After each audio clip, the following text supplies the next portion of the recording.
Asinivusele sinamukele emasatla amahlelo emhlahleleni Kusile Breakfast Show sevele ishayile insimbi yesithupha namhlakuseni lekusho khona kucala kwelihlelo sisabonga kakhulu ukuthi nikhethe kuvuka nathi lo mhla kungilesihlanu sesicala yona impela sonto lenivusela kwangilungelele Magagula Swiss. Good morning.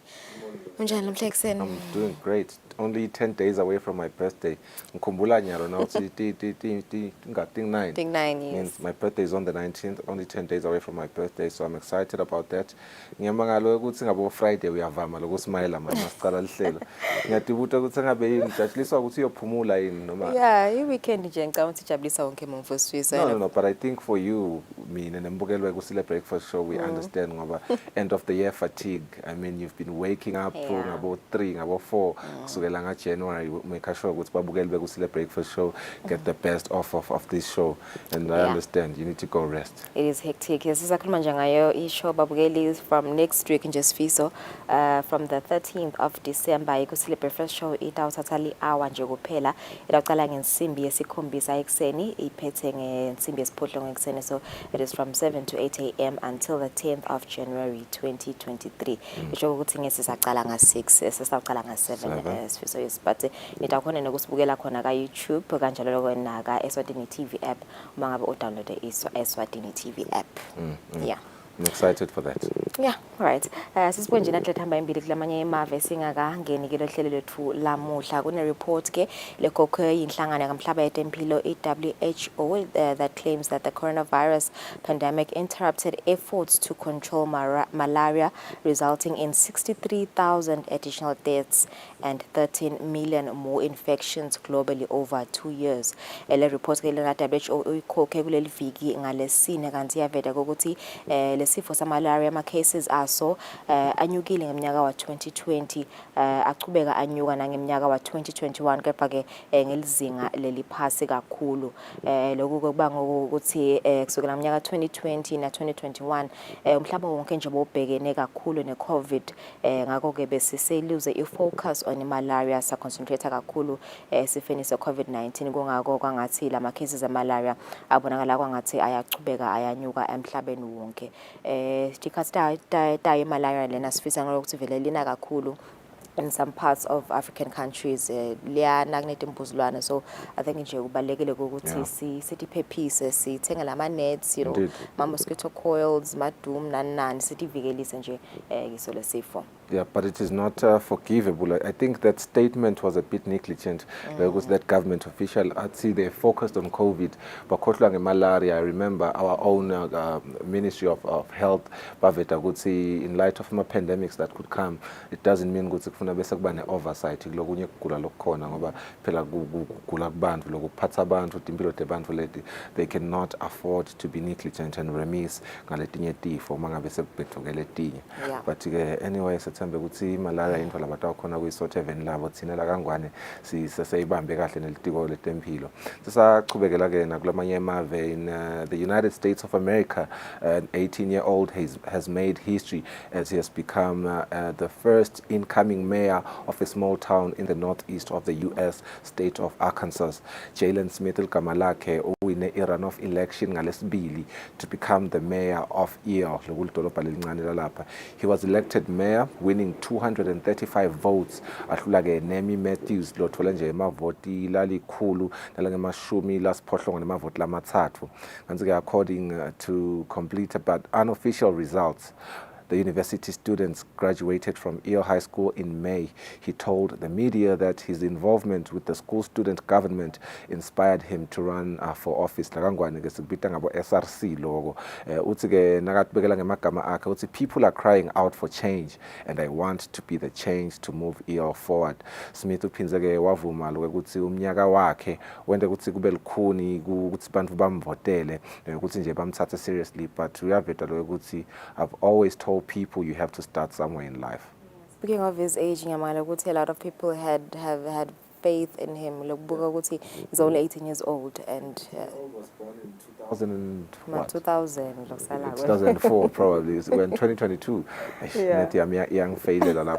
But it is quite interesting. Lungelele ngibone a tweet just 2 days ago kuna scandals that Cyril Ramaphosa's corner. South Africans are reacting uthi ke lo munye uyabuta uthi hey ngifuna salo sibuka ukuthi ngibani lo munye president lesitambeka ubeka ke possible candidates ubeka abantu labadzala 80-year-olds 75-year-olds uthi isizwe dlomo uyabuta uthi what do we have against young leaders in this country especially in Africa. So to see Americans electing an 18-year-old into office to be a mayor of a whole town, it's a good step. Ngithemba ukuthi nasla Africa into stay adopted because Madlabasha Vele, they are smart, they have a vision, Kumabo youth participation.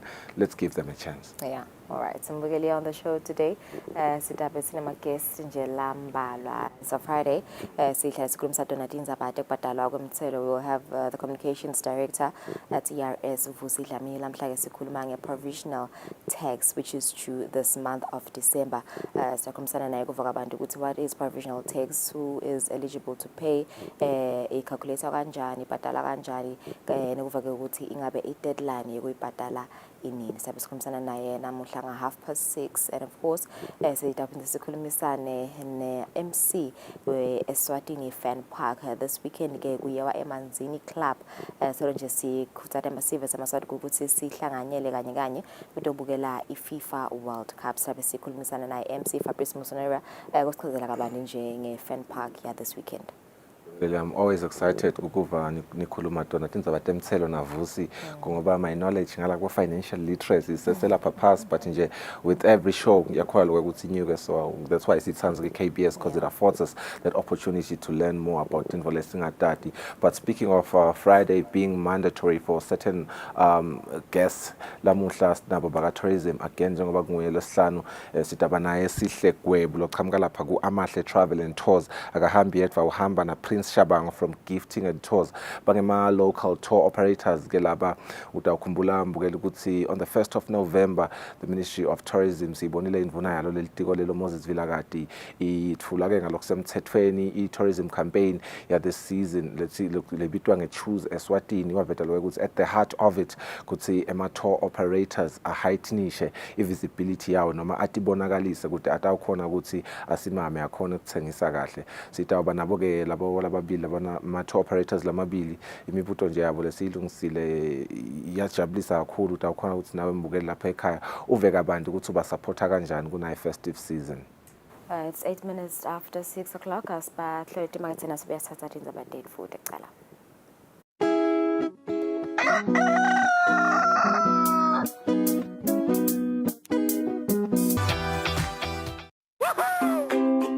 Pay your TV license quickly and easily with MTN Momo. Simply dial *007 *3 hash and select option 8 for TV license. Enter your national ID number as your reference and the amount you wish to pay.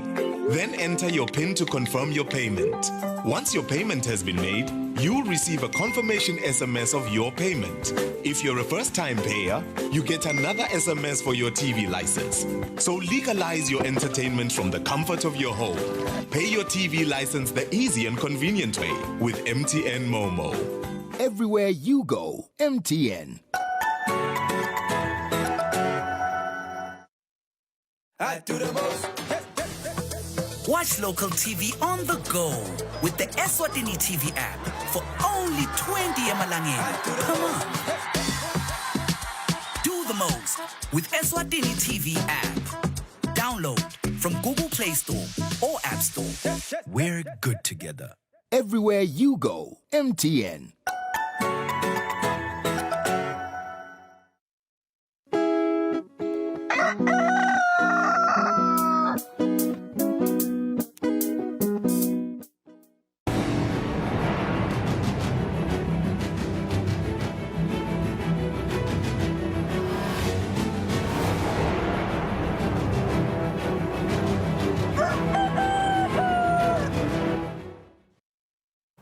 Welcome back and thank you for staying with us. It is 10 minutes after 6. Lesikhathanya lo sitawuthatha Nzabate futhi ekuqala.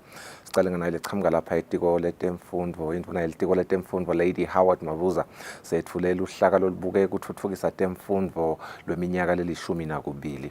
Lo hlaka lwakhiwe ngokusebenzisana nenhlangano yakamhlaba lebukeka Nzabate bantwana i-UNICEF. Itiko letemfundo ngekusebenzisana nenhlangano yakamhlaba lebuketa indzaba tebantfwana i-UNICEF selethule lihlaka lelibuke kuvala sikhebesi lesikhona kutemfundo kucinisekisa ukuthi wonke umntfwana eveni utfola imfundo lesezingeni lelifanele i-Education Sector Strategic Plan lapho kuphindze kwetfulwa khona umkhombandlela weminyaka lemithatfu wetemfundo i-Multi-Year Action Plan. Indvuna yetemfundo Lady Howard yetfula lamabhuku lamabili ithi live njengoba litfutfuka liya embili kubita kusukunyiswa kwetindlela tekutfutfukisa temfundo. The Education Sector Strategic Plan and Multi-Year Action Plan outline ambitions of the sector aligned to its mandate on provision of constant supply of personnel with key competencies and skills required for accelerated, inclusive, and sustainable growth. Lobuke lehovisi lenhlangano yakamhlaba lebuketa indzaba tebantfwana kuleli Amina Mohammed yena uthi kunesidzingo lesikhulu sekucinisa lihlangothi lwetemfundo kulandzela kushayeka kakhulu ngemkhuhlane COVID-19. We need to think on building resilience of the system. We would not have seen that we need to go digital even though the world has moved there and slowly we have started thinking of also joining the world to go digital. Lokunye lolihlaka lubuke kucinisekisa imfundo lekhonsile lapha eveni liphindze licinisekise kufinyelela kutemfundo kwawonke umfana nekuncwadziswa kwabothishela kute nabo bahambe ngetikhatsi letihlale tishintsha nasebaniketa tifundvo. Etindzabeni ye-Eswatini TV kubika samkeliswe khoza kunasikhumbuzo Dlamini kumathapha. Indvuna yetemabhizinisi nekutsengiselana manqoba khumalo seyikhutsate eMaswati ukuthi ahlanyele timali kutemfundo aqale nemabhizinisi labukela uhlangothi lwetemfundo. Indvuna beyikhuluma ngesikhathi isikolo senkhulisa selwati International School siphotfula ngalesine. Sikolwa iLwati International School siniketa tifundvo nangalamanye emasiko lamanye emave sifundzise bantfwana nangelihlobo lwekufundza lwangesheya noma ke international syllabus. Ngalesine lesikolwa siphotfule bafundzi bekucala belibanga laka grade 0 labangu75. Indvuna yelitiko letemabhizinisi nekutsengiselana manqoba khumalo ikhuluma ngesikhathi imelele hulumende ikhutsate eMaswati ukuthi acale emabhizinisi labuke lihlangathu letemfundo kuchubeka nekuthuthukisa umnotfo welive. Usitoba khutsata nje singulumende ukuthi benta kona siphindze sikhutsate futhi nabothishela nabasibona kolesidzingo lapho bahleti khona ukuthi bangaventurisha into the private business yekwakha tikolo abafundise bantwana ngoba hulumende ngeke akhona ekucasha bonke labothishela futhi hulumende ngeke akhona ekusolva tonke letinkinga leti bakhona la ukhansa khona ukuthi batali nebantwana babo banetidzingo letitsite. Umphathi walesikolo Nonhlanhlazwane uthi kulesikolo selwati bafundzi babekwa embili. Umphana uclient yethu so siniketa i-first preference kuko konke nje lesikwendako lawubekisa nje nabafika esikoleni ekuseni sibanika i-VIP treatment siyabavulela divalo behle sivale noma sibahamba baye ekhaya siyabavulela divalo sivale phindze angene emotweni ahambe aye ekhaya. And then lokunye lokusenta sigcame lokuthi sinema extracurricular activities lokufana nemusic. Lesikolo selwati International School sivulwe ngeminyaka wa 2018. Etindzabeni ye-Eswatini TV kubika samkeliswe khoza kunasikhumbuzo Dlamini kumathapha. Mapalanelo omkhulu wetiko leti-70 Makhosini Mndawo esewuchazele likomiti lelibuke kusebenta kwaleli tiko ngetingoni temtsetfo losakhankhanyo lotawubuka kuncephetelwa kweti-70 i-Workmen's Compensation Amendment Bill. Likomiti lelibuke kusebenta kwelitiko leti-70 nenhlalakahle yato endlini yabaye esikhulu liholwa lilunga lephalamende lenkundla senzingeni Lufo Dlamini njengasihlalo licale umsebenzi wekuthatha imivo yalabathintekako phecelezi stakeholders ngemtsetfo losakhankanya nalotawuchibela umtsetfo lobuke kuncephetelwa kweti-70 letilimele emsebentini i-Workmen's Compensation Amendment Bill wemnyaka wa 2022. Sihlalo welikomiti Lufo Dlamini ucelele litiko ukuthi selichaze ngalesinye isichibelo salomtsetfo lesikhuluma ngekubeka kwakomshana lotawubuka kuncephetelwa kweti-70 letilimele emsebentini lokungachazeki kahle kulomtsetfo. Site le Compensation Commissioner Ningasinika lokuthi umuntu lonjani in terms of academic qualifications uyawucashwa njani.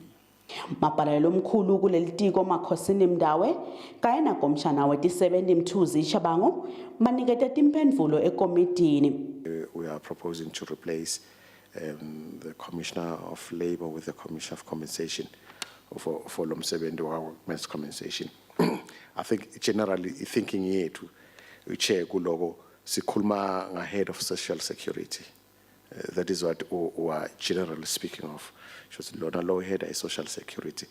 Nguye lokufuneka abukane nalemsebenzi yaka workmen's compensation. Kuyachazeka sihlalo esihloniphekile namalunga lokwa social security head. Ngoba le function lena lela particular ka labor yaku provider yaku administration le Workmen's Compensation Act yakhiwa at the time lala khona le ministry beyide department yaka social security kusho ukuthi department lebe ikhona bekuyi Department of Labor ngekuhamba ke ngikuthuthuka ke kwesikhathi ke seyihamba litiko lafika lala khona li creator khona i department yaka social security le headwa ke nglo social nglo Workmen's Compensation Commission. Labanye labalethe imivo kube tinkampani letiniketa umshwalense lapha eveni kuletinye. Etindzabeni Eswatini TV kubika samkeliswe khoza ngasikhumbuzo Dlamini eParliament. Lo khulumela hulumende Alpheus Nxumalo uthi kuma kwekusebenza kwetincola letitfutsa sive kanye nekukhinyabetwa kwemnotho kangeke futhi akuyoze kulethe inguquko ekubusweni kwalelive. Nxumalo ukusho lokhu ngesikhathi siyagcizelela ukuthi tincola letitfutsa sive titawube tikhona ngalesibili evikini lelitako.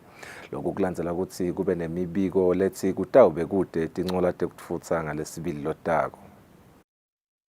Sibonga nekuthi labanikati betimotolo nalaba abasebenza la betimotolo baphumele ebaleni lonyaka basho ke ukuthi nalamadosa lamanye labanyonyobele ebusuku siyenda nje abekho na kule industry labantu bekubantu bebathatha lithuba nje ukuthi ungathi kuyabokodela ngala singayichuba iagenda yethu noma uteka yona indzaba ye dialogue noma uteka dona indzaba letekwethe inkantolo angeke kwendeke ukuthi ngoba wona sowupake ikhumbi yakho ekhaya i-political system yelive seyinjinjile noma uhulumende sowunjinjile kunemasiko nemigomo netindlela tekulungisa leto tindzaba leto akusiyo lenye indlela tato lokusuffocate umnotho ayisiyo futhi lenye indlela yakhona lokuthi usebenzise ludlwame noma usebenzise kuduba kuye emsebenzini kuduba kuye emsebenzini kubulala wena lo sebenzako umnikati webhasi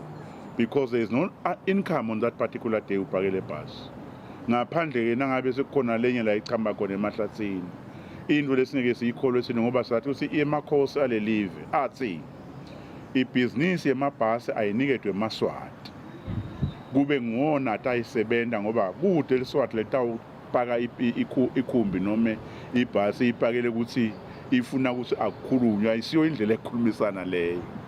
So singihulumende emaswati singagcizelela lokho ndlangamandla ukuthi njengoba sebakhulumile baholi bahulumende emaswati akavuke ngalesibili aye emsebenzini laba labaphekehla labakuphekehlako imessage yahulumende kubo yinye ayikho indlela longashintsha ngayo isystem yepolitiki yelive nekupaka ibhasi. Umtsetfo losakhankanywa lotawubuka kunciphetelwa kwetisebenzi i-Workmen's Compensation Amendment Bill etichibelweni tawo sewutawungeta umbutho wetekuvikela kulabo labatawunciphetelwa. Lokhu kuvele ngesikhathi likomiti lelibuka kusebenza kwelitiko letisebenzi endlini yabayesikhulu lithatha imivo yalabatsindzekako ngalomtsetfo eParliament. Umtsetfo losakhankanywa lochibela umtsetfo lobuka kunciphetelwa kwetisebenzi letilimele emsebentini i-Workmen's Compensation Amendment Bill wemnyaka wa 2022 sotawufaka umbutho wetekuvikela ehlweni letisebenzi letilimele emsebentini letawunciphetelwa njengoba emalunga alombutho beyangasiyo ingcenye yaloluhla kulomtsetfo lochitshelwako wemnyaka wa 1983. Emalunga endlini abese aba nemibuto kulombutho. Batabokhulunyelwa ngibani kuleti ndzaba leti lokusebangena lamsethweni lapha kunabo tripartite la kunabo tinyonyane ema civil servants jana tinyonyane letihlukahlukene beba compensate kanjani nangabe kushoko ukuthi kuvela lesimo lesinjengalokulimala maybe usemsebentini ingabe na comparisha nyalo kulendlela beba benefita ngayo nakulena ngikuphi lokutawuba ngcono kanje kusile benibhadalwa kona ekucaleni bekungcono kunalo manje mase ningene la sobhadalwa ngalokho sekuncane ingabe nibuke kanjani Sihlalo waleli komiti Lufo Dlamini ubese uphathisa libandla lalombutho lebelitowetfula tincomo endlini. Letingoti nalokulimala kula emthethweni.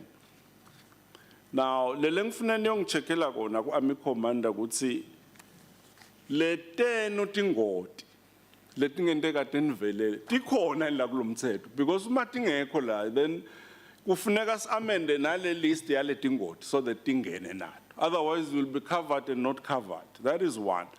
Lelenye indzaba ngile ukuthi nasulimele uyofuna le insurance kunemibuzo lebutwako ni angashorisha lokuthi yonke imibuzo leyo ubutwa niyabanato imphendulo sivamsile nasikhuluma nani ngale nature yeni ukuthi lokhu sicela kungakuphendula ku security leave kanzi lana kumele compensate ke lo muntu kufuneka konke bekwende njani kuphi njani. Leli komiti kubheka ukuthi lichubeke nekuthatha imivu yalabathintekako ngalomthetho nangelilanga lesihlanu. Edintsabende Eswatini TV kubika Samkelswe Khoza kunasikhumbuzo Dlamini eParliament.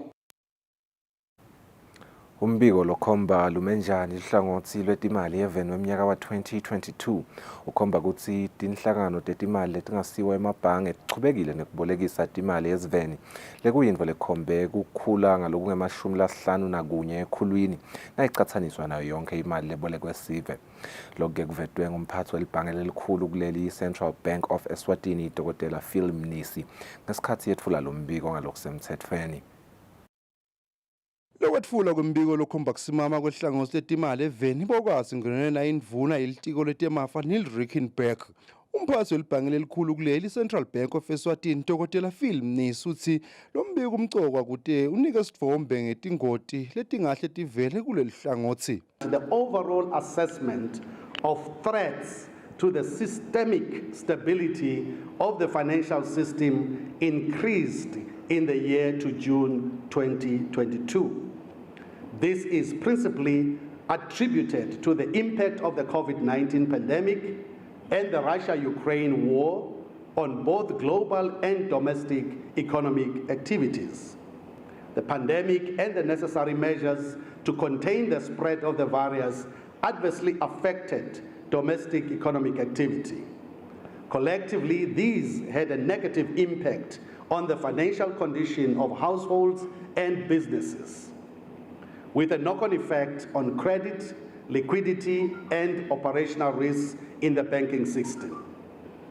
The decisive and deliberate intervention by the CBE with monetary policy and macroprudential policy measures safeguarded the stability of the financial system.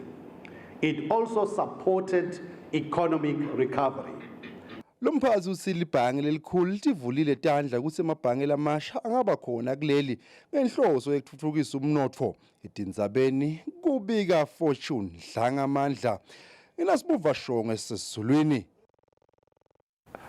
Inkampani yahulumende emaposi netingcingo i-Eswatini Post and Telecommunications seyisukumisela uhlelo lwekuletha impahla kuleli lechamuka noma ngukuphi emhlabeni i-virtual delivery address isebenzisa inkampani yalo ye-Putumani Couriers and Freight. Umphathi wale nkampani Themba Khumalo uthi sekunemahhovisi yale nkampani laseJozi lapho khona yonke impahla letakuleli lethengwe sive.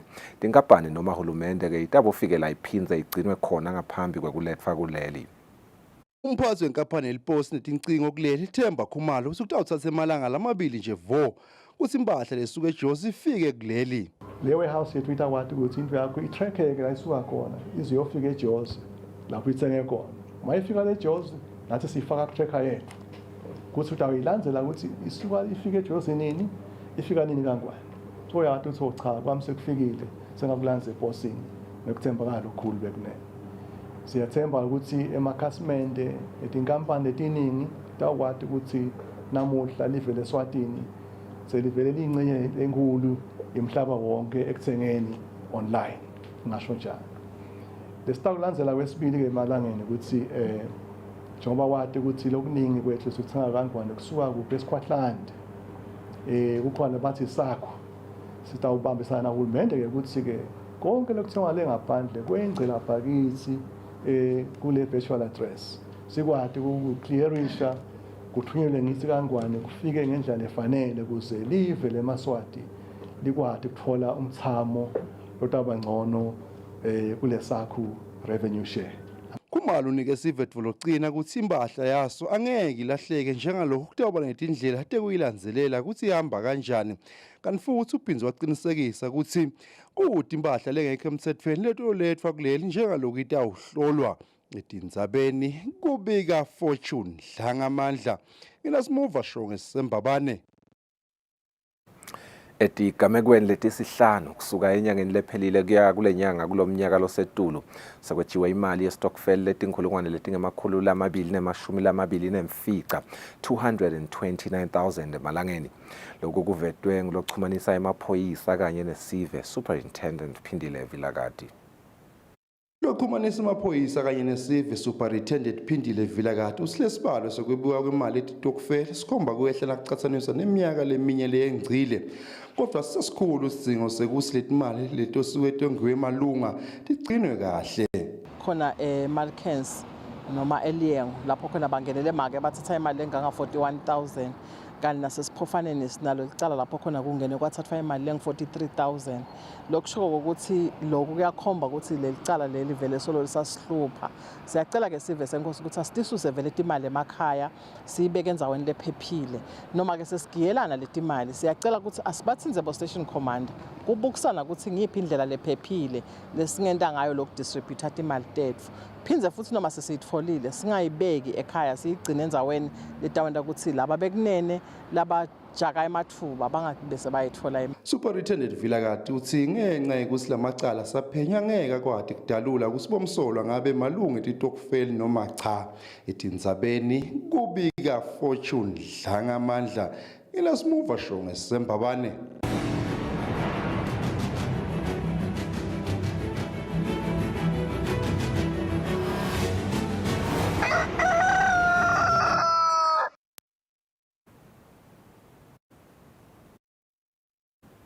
Temidlalo. Sihlalo welikomidi lelibukeka ukuthengiswa kwema-shares ecenjini leManzini Wanderers Bongani Mdluli uthi kumele ukuthi umuntu loneshisekelo ekuthenga ama-shares kuleli cembu aqale ngekuthi abe lilunga. Kude-ke umuntu abe lilunga kumele ukuthi abhalise aphindze abhadale imali lengu-100 emalangeni. Lama-shares lathengiswako angu-10,000 kanti lilinye lipita imali lengu-500 emalangeni. The process is very simple. We all know before you become a shareholder or you be allowed to buy shares, you first have to be a registered member of the team. That is, you must have a registered a card. Unfortunately, I've just left mine in the car, but all of us here do have. So in other words, you pay 100 emalangeni to register as a supporter, and then you get this registration card. And that is when you can then be eligible to purchase the shares. Ngaleyo ndzaba ke Wanderers siyatigocota tindzaba tethu tekucala talomuhla. Lesikhathi sanyalo sitabahlola emakethe singakayi emakethe sitabuka simo selitulo.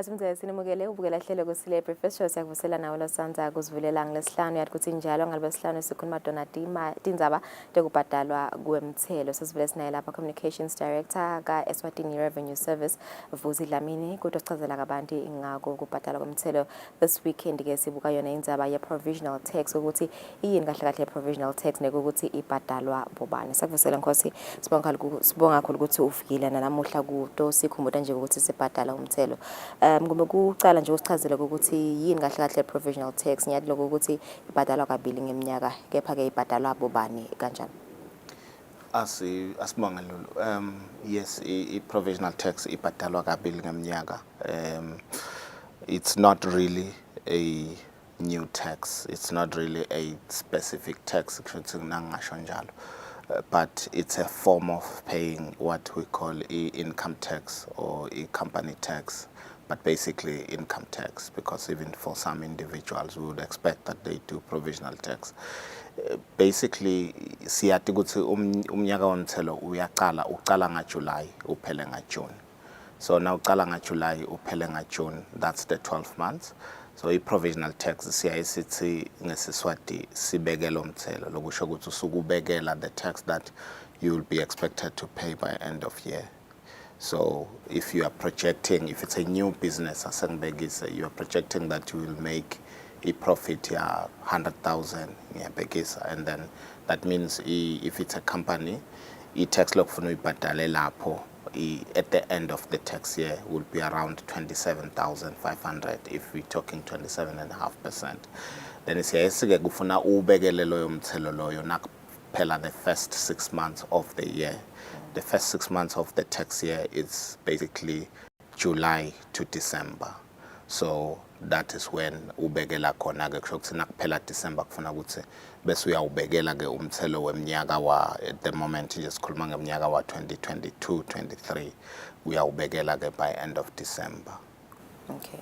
So ngifuna kuva Nkosi ukuthi ngabe vele mhlambe i-calculator kanjani yona le provisional tax njengoba ushito nje ukuthi ibhadalwa kabili kuba ngalo June, July noma ke ngalo 31st December. U-calculator kanjani nje mhlambe and ngicala nini lokubhadala because I think lenye imithelo nje I think kumele kuphela umnyaka kungikhani ke ngicala kubhadala ngabe lona vele usebenza kanjani isicalculator kanjani. As I said, this is just a method, income tax payment, which is due, ordinarily due at the end of the tax year, which is 30 June. So, gulo July to December, ubala hafu wale njengobe ngingabekisa again ukuthi nangabe umthelo wakho ngibekise bekufanele nakuphela umnyaka ube ngu say 27,000 noma ke ngibekise ngenombolo lelula ngithi kufanele ube ngu-30,000 nakuphela umnyaka kusho ukuthi wena uyaye uthi okay because I'm supposed to pay 30,000 at the end of the year, half of that is 15,000 ngidawubekela ngaJune, I mean ngaDecember the first, which is the first half, phindze futhi ngaJune njengoba ushito ukuthi ubhadalwa kabili, phindze ngaJune 2023 ngidawuphindze ngibhadale lo munye half. Lapho ke sowumele ukuthi uhlanganise konke ubalansise everything so that by end of the tax year wathi ukuthi vele umthelo wakho lokufanele ubhadale unganani. Nangabe kusho ukuthi ukhanza ukuthi ungephasi kwaloko lebo ukuprovidele wena, then you will top up, but nangabe kusho ukuthi ungedulu, it means you will get a refund from us as a business or as an individual. So that is how it is actually calculated. Okay, so does it include nabo somabhizinisi labancane noma mhlambe nibuke kakhulu nje big companies isebenza kanjani yona nje kulelo hlangothi? Yes, that goes then to the question of who exactly is supposed to be paying it, and it's all companies, definitely all companies, whether if you are a company and all other businesses as well. The reason I'm separating is because we're sole trader, which is not a company. It's not I separate waguwe as an individual.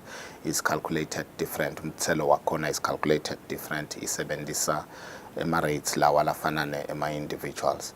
But for companies, it uses the rate of 27.5% of the profit that you actually have made.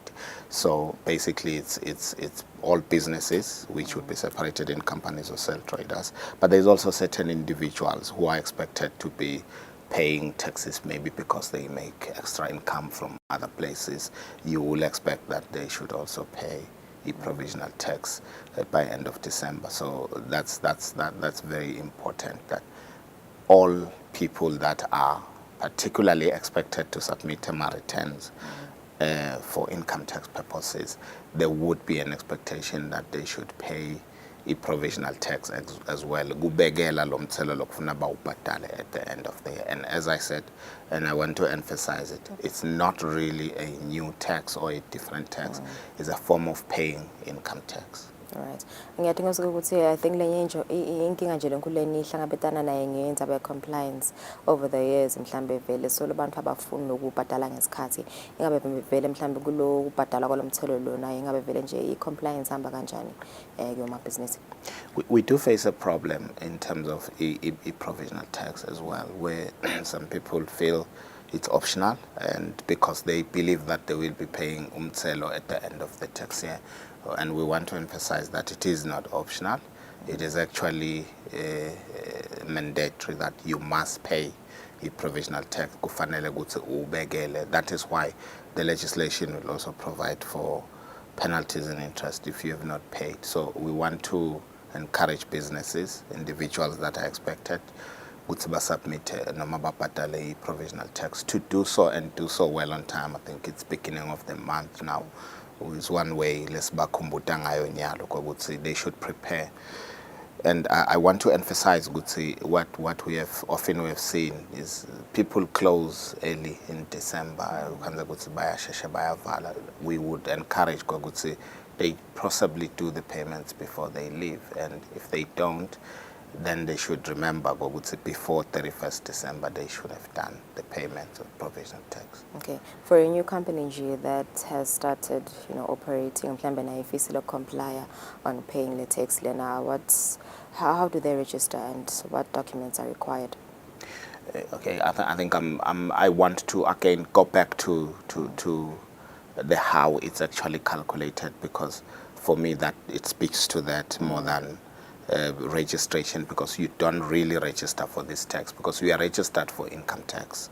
So if you are registered for income tax, it then means automatically you will then be expected to break it into half in terms of payments, where you'll pay first half, second half, and then you pay the last installment once we've done the assessment here. Okay. But I think the question of the new company is important, because provisional tax for businesses that have existed for a long time, gulula gubo, because they already know project, they know how they have performed in the previous year.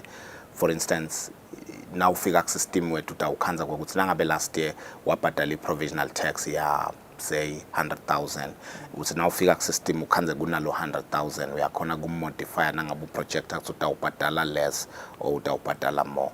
But for a new company, CISCT, iya project yona based on ukuthi financials are, because now uqala business uyayibuka ukuthi okay, business lami business plan yami ithi itawakha imali lengaka by end of the year, and then the profit nangabe ngidayakha itawuba ngaka, nangabe kutawuba loss kanjalo, would not expect you to pay provisional tax, because it means you will not be making a profit. So as a new company, usebenzisa your projections because you don't have the actuals. Okay, so indzaba nje ma penalty ingabe ikhona mhlambe kuyobhadala ku provisional tax?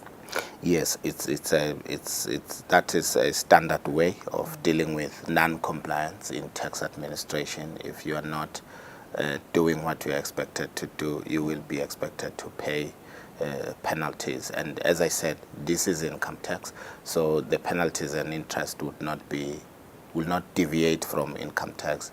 Income tax order to ikhuluma 18% per annum. If you round it down to monthly, you will find that if ungakabhadali per month, it will be around 1.5%. So that's why we encourage businesses to ensure that they do things on time, and ensure that they pay the provisional tax before end of December. 31st of December. Yes, that's the deadline. So what happens if nakhona so labakho kubhadala 31st December? We expect that they should pay still even after 31st December, but we definitely, you would know that there will then be penalties after that. Yeah. So mhlambe ngosila bafuna nje ukuva kabanti bangaxhumana nani kanjani? Yes. Tinombolo tethu contact center yethu is 2406 4050. And then they can also send us on WhatsApp 7606 3735. They can also email us info@ers.org.sz. Nagu Facebook siyatfolakala. The inboxes there. We will be able to respond and give them guidance.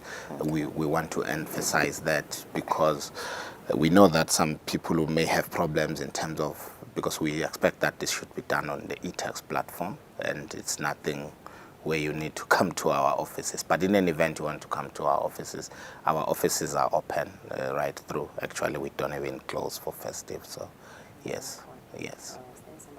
Sethemba ukuthi batawuxhumana nani kodwa batawubhadala i-provisional tax besikhulumisana naye communications director Kusile from Eswatini Revenue Service sikhuluma kabanti njenga-provisional tax which is due on the 31st of December 2022 yakuthatha ke ama-companies kokuthi avele khona ka-ARS ukuthi atokhona ukubhadala lona mthelo. Saselikhefu sithabe sizochubeka.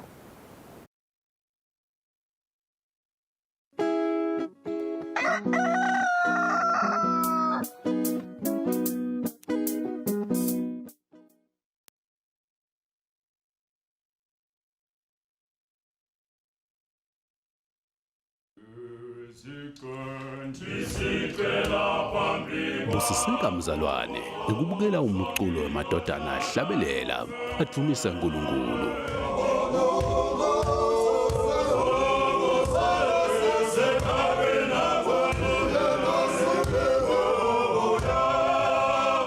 Amadodana nendumiso luhlelo lwakhele wena mbukeli ude utovuseleleka emoyeni uphindze udumise nelidodana sibabade longabonwa ngemehlo.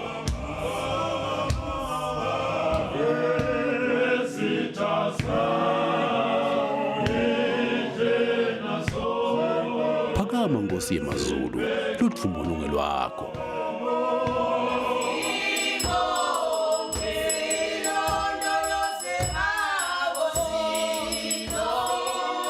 Amadodana nendumiso.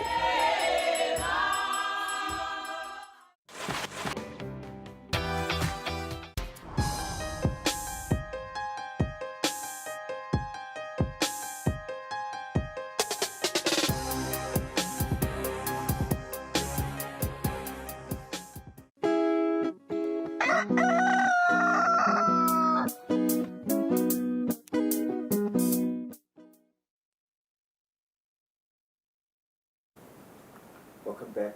Thank you for staying with us. Kusikhatsanyalo sitawuthatha tindzaba letiqhamuka ngephandle kwakuleli. Sitawucala lapha eveni lase-Germany lapho khona kuthiwa emaphoyisa they staged a nationwide raids and arrested bantfu labalinganiselwa kulabangemashumi lamabili nebantfu labasihlanu 25 people laba suspected of belonging to far-right terror cell plotting to overthrow the government and attack the parliament. Early on Wednesday morning in a series of raids on a far-right group suspected of plotting to overthrow the German government and attack Parliament. Prosecutors said about 3,000 officers conducted searches at 130 sites across the country, targeting members of the so-called Reichsbürger or Reich Citizens movement. 22 German citizens were detained on suspicion of membership of a terrorist organisation. One was a judge and former MP for the far-right Alternative for Germany party, shown here being led away by police. 3 foreign nationals were also arrested. A further 27 people are being investigated. Among the arrested were a 71-year-old aristocrat and a 69-year-old former paratrooper. Though often characterised as neo-Nazi, the far-right Reichsbürger movement harks back more to the German Reich, which existed from 1871 to 1918, when the last Kaiser was deposed. It denies the legitimacy of the post-war Federal Republic. The group has been linked to conspiracy theories and has been active in anti-lockdown and anti-vaccine protests in recent years. Last April, 4 members of a Reichsbürger group called the United Patriots were arrested for attempting to overthrow democracy in Germany. Asesiqhubekela eveni laseChina lapho khona uhulumende esimametele ukuthi soyinciphisile imigomolelwane nemkhuhlane i-COVID-19. More than a week of unprecedented protests, it seems that the message is finally getting through. COVID restrictions are being eased little by little across China. On Wednesday, another small but significant step. Outside care homes, hospitals, schools, and other special places, proof of negative tests and QR codes will no longer be required. There will also be no more checks on people who move across regions. People will also no longer be required to carry out a check when they arrive in another city. Until now, people infected by the virus have had to isolate in centralised government facilities. Now, less severe cases will be able to do so at home. A radical shift from the zero COVID policy of the last 3 years. The frequency and scope of PCR testing will also be reduced. Life and work have become easier now because we don't need negative COVID-19 tests to enter office buildings, which means we can now reduce the number of COVID-19 tests we take, and it in turn saves our time. I think people are taking care of themselves. As you can see, despite the easing of COVID measures, people are still wearing masks and protecting themselves when going out. The announcement comes just hours after the official release of worrying figures for the world's second largest economy. In November, imports and exports plummeted to levels not seen since early 2020, thought to be due to a combination of China's zero COVID policy and a drop in demand. Kanti-ke kulethi iqhamuka eveni lase-Peru, Pedro Castillo akasasuke emengameli wakulela live kulandzela ukuthi iphalamende imvotele out ngemuva kokuthi etame ku-dissolve yona iphalamende lebeyitama kum-impeacher ngemacala la-ke awenda ngemuva. Sekutaba-ke namengameli lomusha khona ePeru, lotaba first female president kunembiko. A country in turmoil. It's been an eventful day in Peru after President Pedro Castillo was ousted and then arrested after his attempt to dissolve Congress backfired.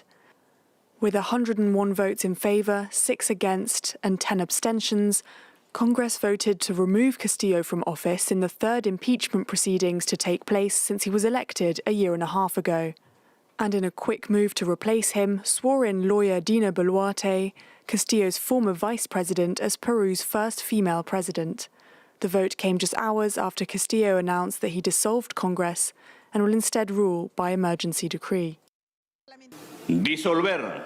I will call elections as soon as possible for a new Congress with constituent powers to draft a new constitution within a period of no more than 9 months as of this date, and until the new Congress is established, it will be governed by decree law.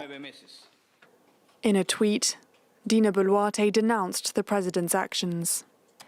I reject Pedro Castillo's decision to break the constitutional order by dissolving Congress. It is a coup that aggravates the political and institutional crisis that Peruvian society will have to overcome with strict adherence to the law. Several ministers were reported to have resigned in protest, while the military and the police warned the president against breaking the constitution. Since taking office in July 2021, the former schoolteacher has faced one crisis after another, with repeated cabinet reshuffles and multiple corruption investigations. Peru has been experiencing a period of political uncertainty with multiple presidents ousted from office in recent years. In 2020, the country had 3 different presidents within the space of just 5 days. Eveni Ukraine, a Time magazine named President Zelensky as a person of the year ngeku recognize nje leadership yake nekulwa nelive le Russia. From the battlefield to the bunker to meeting with heads of state. Over the past 10 months, Volodymyr Zelensky seems to have been everywhere. Since Russia's invasion on February 24th, the Ukrainian president has delivered daily speeches, followed locally and globally. And it's that fighting spirit, along with Zelensky's decision to remain in Kyiv and rally his country, that made him Time magazine's pick for Person of the Year. Time editor-in-chief Edward Felsenthal said this year's decision was the most clear-cut in memory. His information offensive shifted the geopolitical weather system, setting off a wave of action that swept the globe. In choosing Zelensky, The magazine said the Ukrainian president had shown that in resisting the Russian invasion, courage is contagious. The former comedian and actor, who once played a president on a TV show, has proven himself to be an expert in the art of social media, as he also fights an ongoing information war. But there have been some perceived missteps along the way. A Vogue cover story with the First Lady was criticized as being out of touch, with some objecting to glossy photo shoots while Ukrainians were suffering the horrors of war. While meetings with celebrities like American actor Ben Stiller have also come under fire. Zelensky, for his part, has shown he knows how to leverage these high-profile visits to drive media coverage and keep the war in Ukraine at the top of the global news agenda. His relentless pursuit of headlines may anger some, but it ensures that Ukraine is rarely ever out of the spotlight, and that may end up being Zelensky's biggest victory.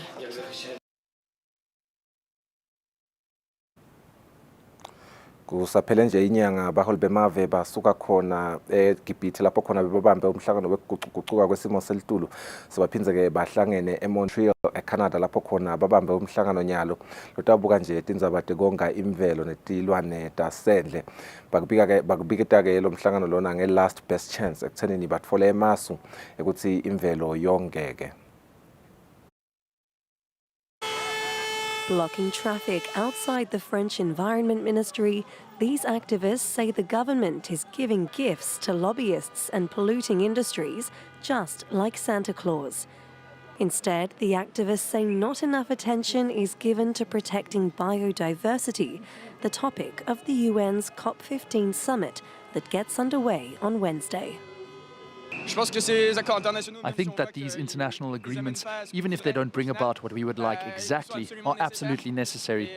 And today, on the issue of biodiversity, just as much as on the issue of climate change, there is a lot of delay.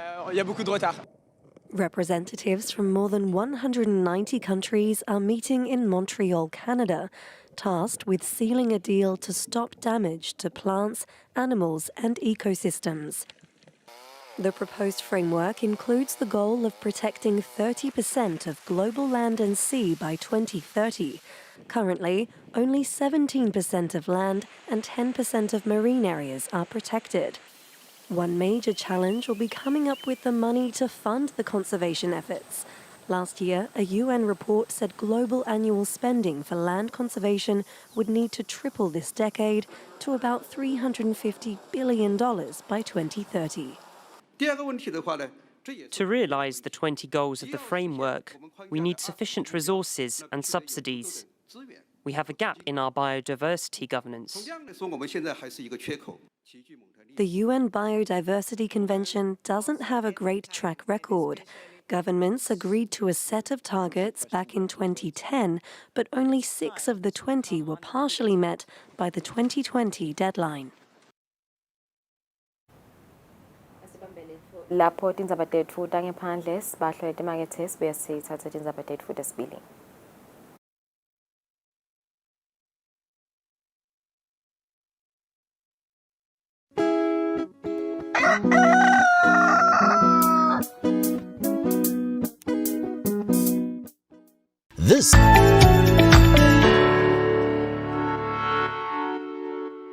This festive season, a royal experience awaits you.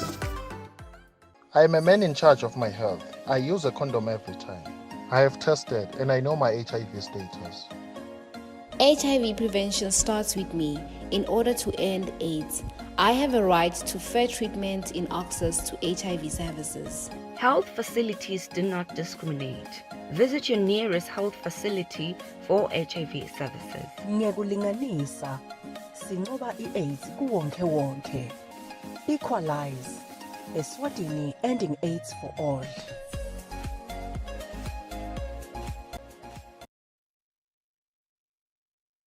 I do the most.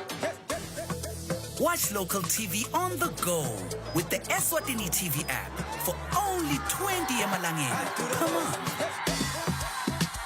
Do the most with Eswatini TV app. Download from Google Play Store or App Store. We're good together. Everywhere you go, MTN.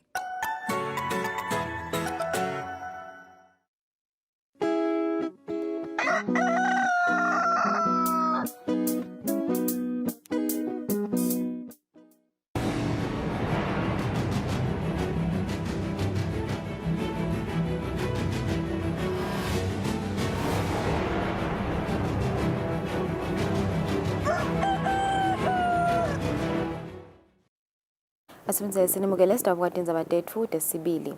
Indvuna yelitiko letemfundvo Lady Howard seyetfulela uhlaka lolubuke ekutfutfukisa temfundvo lweminyaka lelishumi-nakubili. Lolu hlaka lwakhiwe ngekusebenzisana nenhlangano yakamhlaba lebuke tindzaba tebantfwana ye-UNICEF. Ngekusebenzisana nenhlangano yakamhlaba lebuke tindzaba tebantfwana i-UNICEF seletfule lihlaka lelibuke kuvala sikhebesi lesikhona kutemfundvo kucinisekisa ukuthi wonke umntfwana eveni utfola imfundo lesezingeni lelifanele i-Education Sector Strategic Plan lapho kuphindze kwetfulwa khona umkhombandlela weminyaka lemithatfu wetemfundvo i-Multi-Year Action Plan. Indvuna yetemfundvo Lady Howard yetfula lamabhuku lamabili ithi live njengoba litfutfuka liya embili kubita kusukunyiswa kwetindlela tekutfutfukisa temfundvo. The Education Sector Strategic Plan and Multi-Year Action Plan outline ambitions of the sector aligned to its mandate on provision of constant supply of personnel with key competencies and skills required for accelerated, inclusive and sustainable growth. Lobuke lehovisi lenhlangano yakamhlaba lebuke tindzaba tebantfwana kuleli Amina Mohammed yena uthi kunesidzingo lesikhulu sekucinisa lihlangothi lwetemfundvo kulandzela kushayeka kakhulu ngemkhuhlane COVID-19. We need to think on building resilience of the system. We would not have seen that we need to go digital even though the world has moved there. And slowly we have started thinking of also joining the world to go digital. Lokunye lolihlaka lubuke kucinisekisa imfundo lekhonsile lapha eveni liphindze licinisekise kufinyelela kutemfundvo kwawonke umfana nekuncwadziswa kwabothishela kude nabo bahambe ngetikhatsi letihlale tishintsha nasebaniketa tifundvo. Etindzabeni ye-Eswatini TV kubika Samkeliswe Khoza kunasikhumbuzo Dlamini kuMathapha. Indvuna yetemabhizinisi inetsengiselana amanxeba khumalo seyikhuthaze eMaswati ukuthi ahlanyele timali kwetemfundvo acale nemabhizinisi labukela uhlangothi lwetemfundvo. Indvuna bekhuluma ngesikhathi isikole sasenkhulisa seLwati International School siphothula. Sikolwa iLwati International School siniketa tifundvo nangalamanye emasiko alamanye emave sifundzise bantfwana nangelihlobo lokufundza lwangesheya noma ke international syllabus. Ngalesine lesikolwa siphothule bafundzi bekucala belibanga laka grade 0 labangu75.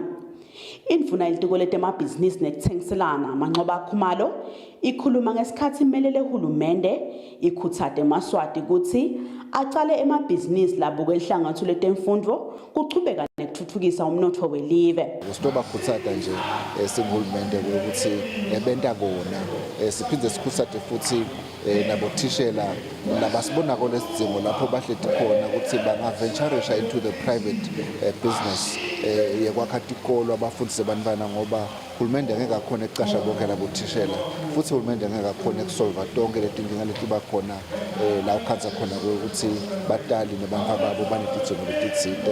Umphathi walesikolo Nonhlanhla Zwane uthi kulesikolwa seLwati bafundzi babekwa embili. Umphana iclient yethu so siniketa i-first preference kuko konke nje lesikwendako lawubekisa nje nabafika esikoleni ekuseni sibanika i-VIP treatment siyabavulela divalo behle sivale noma sibahamba baye ekhaya siyabavulela divalo sivale phindze angene emotweni ahambe aye ekhaya. And then lokunye lokusenta sigcame lokuthi sinema extracurricular activities lokufana nemusic. Lesikolo seLwati International School sivulwe ngeminyaka wa 2018. Etindzabeni ye-Eswatini TV kubika Samkeliswe Khoza kunasikhumbuzo Dlamini kuMathapha. Bapalanele omkhulu wetiko letisebenti emakhosini Mdawe sewuchazele likomiti lelibuke kusebenta kolelitiko ngetingoni temtsetfo losakhankanywa lotawubuka kuncephetelwa kwetisebenti Workmen's Compensation Amendment Bill. Likomiti lelibuke kusebenza kwelitiko letisebenzi nenhlalakahle yato endlini yabaye esikhulu liholwa lilunga lephalamende lenkundla senzingeni Lufo Dlamini njengasihlalo licale umsebenzi wokuthatha imivu yalabathintekako phecelezi stakeholders ngemthetho losakhankanya nalotawuchibela umthetho lobuke kuncephethelwa kwetisebenzi letilimele emsebentini i-Workmen's Compensation Amendment Bill weminyaka wa 2022. Sihlalo welikomiti Lufo Dlamini ucelele litiko ukuthi selichaze ngalesinye isichibelo salomthetho lesikhuluma ngekubeka kwakomishana lotawubuka kuncephethelwa kwetisebenzi letilimele emsebentini lokungachazeki kahle kulomthetho. Site le compensation commissioner ningasinika lokuthi umuntu lonjani in terms of academic qualifications uyawucashwa njani. Mabhalelo omkhulu kulelitiko Kusile Mdawe kanye nakomishana wetisebenzi Mthuzi Shabangu banikete timphendvulo ekomitini. We are proposing to replace the Commissioner of Labour with the Commissioner of Compensation for lomsebenzi wa Workmen's Compensation. I think generally thinking yethu uchair kuloko sikhuluma ngahead of social security. That is what we are generally speaking of. Just lona low head is social security. We look for next abukane nalemsebenzi yaka Workmen's Compensation. Kuyachazeka sihlalo esihloniphekile namalunga lokwa social security head ngoba le function lena lela particular ka labor yaku provider yaku administration le Workmen's Compensation Act yakhiwa at the time lala khona le ministry beyide department yaka social security kusho ukuthi department lebe ikhona bekuyi Department of Labor ngekuhamba ke ngikuthuthuka ke kwesikhathi ke seyihamba litiko lafika la khona li create khona i department yaka social security le headwa ke nglo social nglo Workmen's Compensation Commission. Labanye labalethe imivo kube tinkampani letiniketa umshwalense lapha eveni kuletinye. Etindzabeni Eswatini TV kubika samkeliswe khoza nasikhumbuzo Dlamini eParliament. Lokhulumela uhulumende Alfred Nxumalo uthi kuma kokusebenza kwetingcola letitfutsa sive kanye nekukhinyabetwa kumnotfo angeke futhi akuyozo kulethe inguquko ekubusweni kwalelive. Nxumalo kusho lokhu ngesikhathi yagcizelela ukuthi tingcola letitfutsa sive titawube tikhona ngalesibili evekini lelitako. Lokho kulandzela ukuthi kube nemibiko lethi kutawube kude tingcola tekutfutsa ngalesibili. Sibonga nekuthi labanikati betimotolo nalaba abasebenza la betimotolo baphumele ebaleni lonyaka basho ke ukuthi nalamadosa lamayela abanyonyobele ebusuku siyenda nje abekho na kule industry labantu bekubantu bebathasa lithuba nje ukuthi ungathi kuyabokotela ngala singayichuba iagenda yethu noma uteka yona indzaba ye dialogue noma uteka dona indzaba letekwetha inkantolo angeke kwendeke ukuthi ngoba wona sowupake ikhumbi yakho ekhaya i-political system yelive seyinjinjile noma uhulumende sowunjinjile kunemasiko nemigomo netindlela tekulungisa leto tindzaba leto akusiyo lenye indlela tato lokusuffocate umnotho ayisiyo futhi lenye indlela yakhona lokuthi usebenzise ludlwame noma usebenzise kuduba kuye emsebentini kuduba kuye emsebentini kubulala wena lo sebenzako umnikati webhasi because there is no income on that particular day ubhakele bhasi ngaphandle ke nangabe sekukhona lenye la ichamba khona emahlathini into lesingeke siyikholwe sini ngoba sathi uthi emakhosi alelive athi ibhizinisi yemabhasi ayiniketwe eMaswati kube ngona atayisebenza ngoba kude leSwati letawupaka ikhumbi noma ibhasi ipakele ukuthi ifuna ukuthi akukhulunywa ayisiyo indlela ekhulumisana leyo so singihulumende eMaswati singagcizelela lokho njengamandla ukuthi njengoba sebakhulumile baholi bahulumende eMaswati akavuke ngalesibili aye emsebentini laba labaphekehlako imessage yahulumende kubo yinye ayikho indlela longashintsha ngayo isystem yepolitiki yelive nekupaka ibhasi.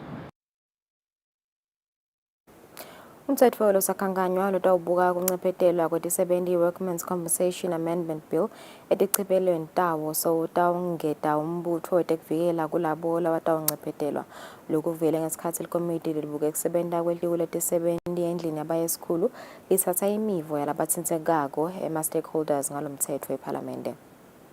Umthetho losakhankanywa lochibela umthetho lobuke kuncephetelwa kwetisebenti letilimele emsebentini i-Workmen's Compensation Amendment Bill wemnyaka wa 2022 sotawufaka umbutfo wetekuvikela ehlweni letisebenti letilimele emsebentini letawunciphetelwa njengoba emalunga alombutfo beangasiyo ingcenye yaloluhla kulomtsetfo lochitjolwako wemnyaka wa 1983.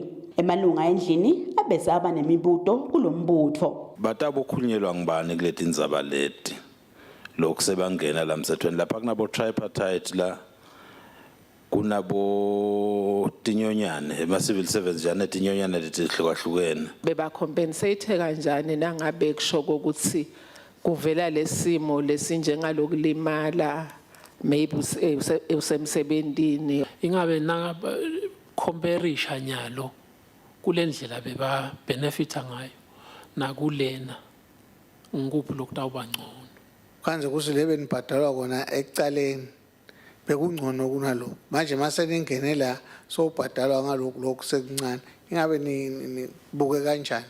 Sihlalo waleli komiti Lufo Dlamini ubese uphathisa libandla lalombutfo lebelitawetfula tincomo endlini. Na letingoti nalokulimala kula emthethweni. Now lelengifuna niyongicheckela kona ku-Army Commander ukuthi letenu tingoti letingente kade nivelele tikhona la kulomthetho because uma tingekho la then kufuneka si-amende nale list yale tingoti so that tingene nato, otherwise will be covered and not covered. That is one. Lelenye indzaba ngile ukuthi nasulimele uyofuna le insurance kunemibuzo lebutwako ni angashorisha lokuthi yonke imibuzo leyo ubutwa niyabanato impendulo.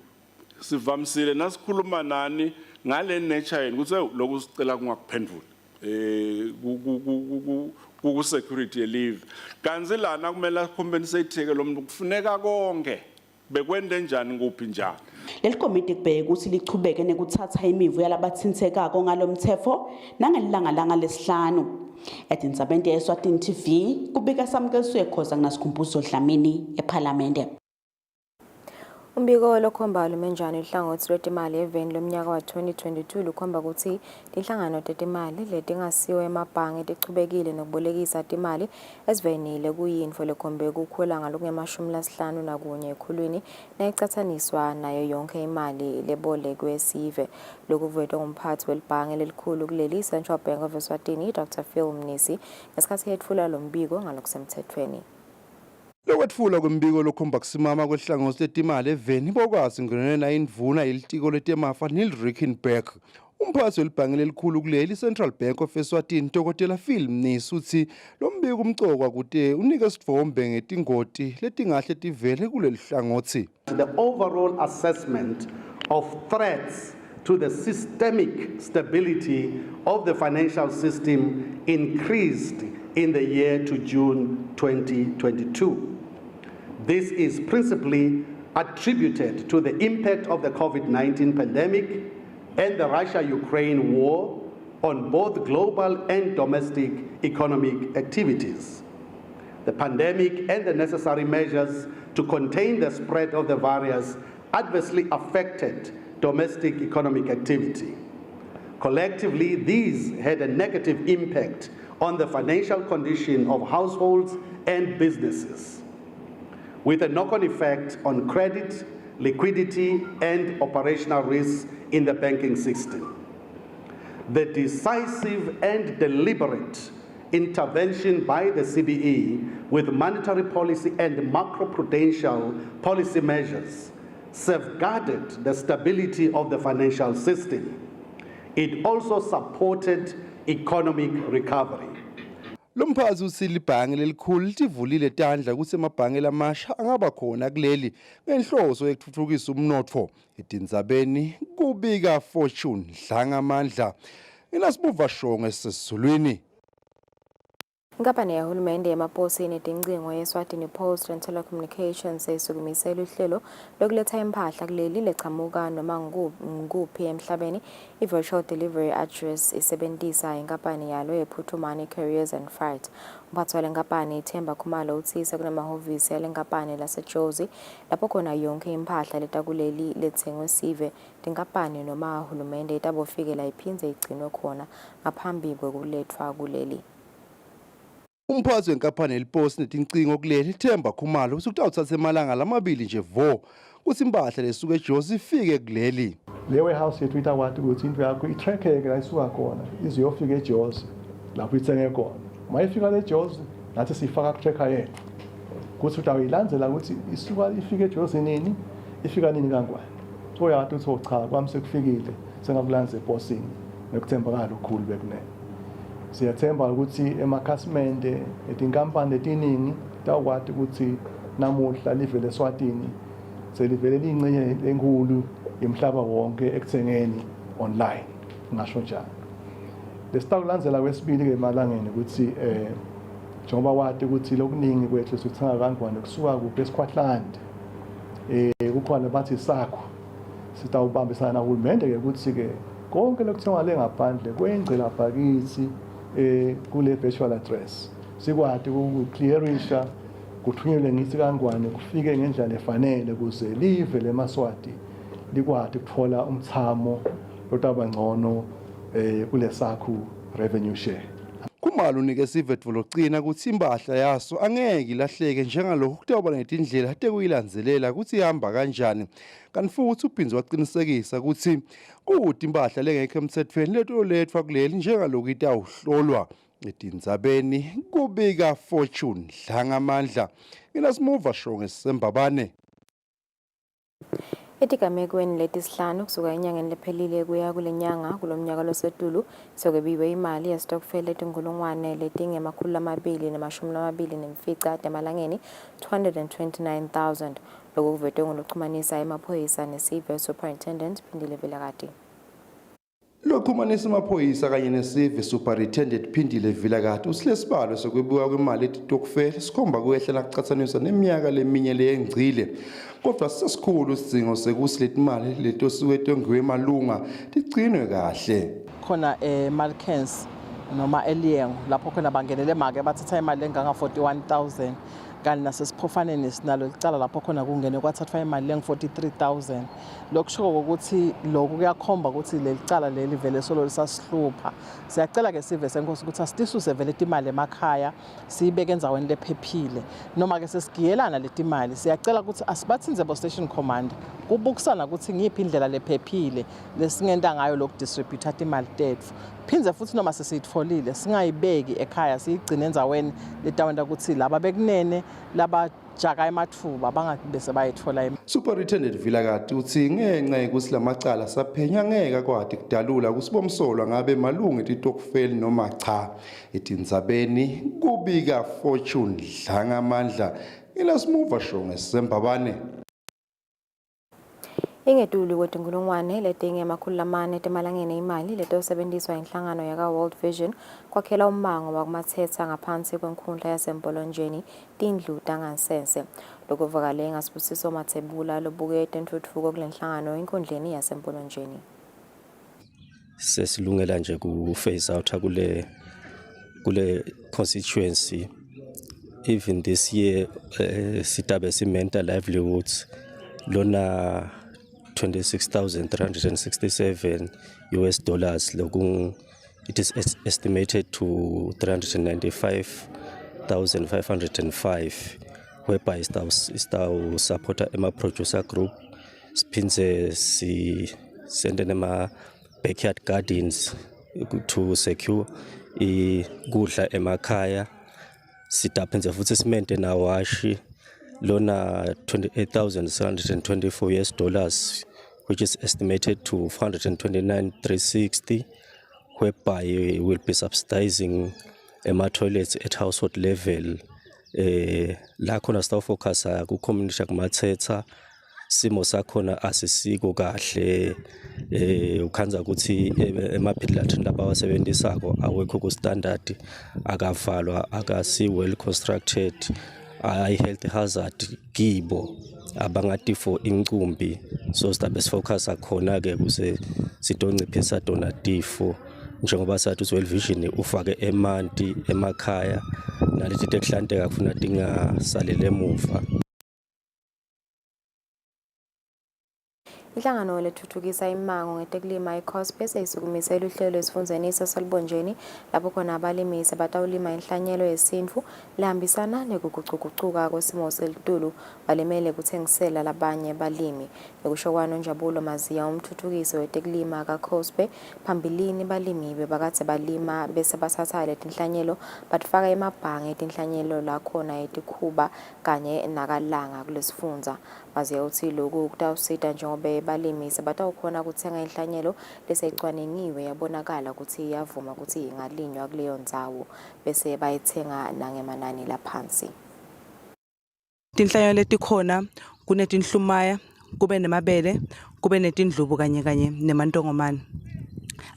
Bakhona ke balimi lese bakhethiwe ukuthi batawuthatha letinhlanyelo letikhona le ebhange lelingalekalanga eRDA la khona lelisekelo ngeCOSPE lona lapho ke labalimi bathatha tinhlanyelo batende ukuthi batiphindze tibe tinengi kuze ukuthi ummango utawugcina wonke sowusitakala. COSPE ke uphindze futhi walungisa sakhiwo sethu kuze ukuthi singatongenwa timvula lokwentekile kule nyanga lephelile.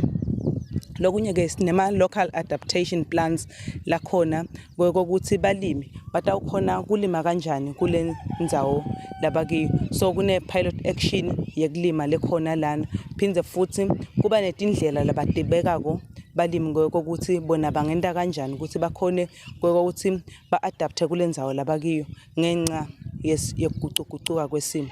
Lokunye ke COSPE ubeye bese uyabuyeketa ukuthi ngabe vele kahle hle labalimi bayakhona yini kwenda lokho labathi batawukwenda from le adaptation plan.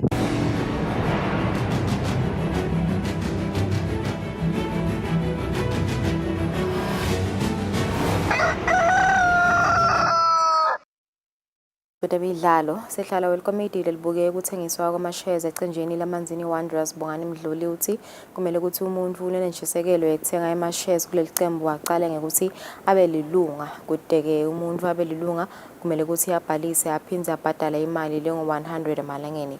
Lamashares lathengiswa kwangu 10,000 kanti lilinye libita imali lengo-500 emalangeni. The process is very simple. We all know before you become a shareholder or you be allowed to buy shares, you first have to be a registered member of the team. That is, you must have a registered a card. Unfortunately, I've just left mine in the car park. All of us here do have. So in other words, you pay 100 emalangeni to register as a supporter, and then you get this registration card. And that is when you can then be eligible to purchase the shares. Aledote imidlalo sathe phethathi indzaba tethu desibili asibahlole imakethe sitawube sichubeka nehlelo.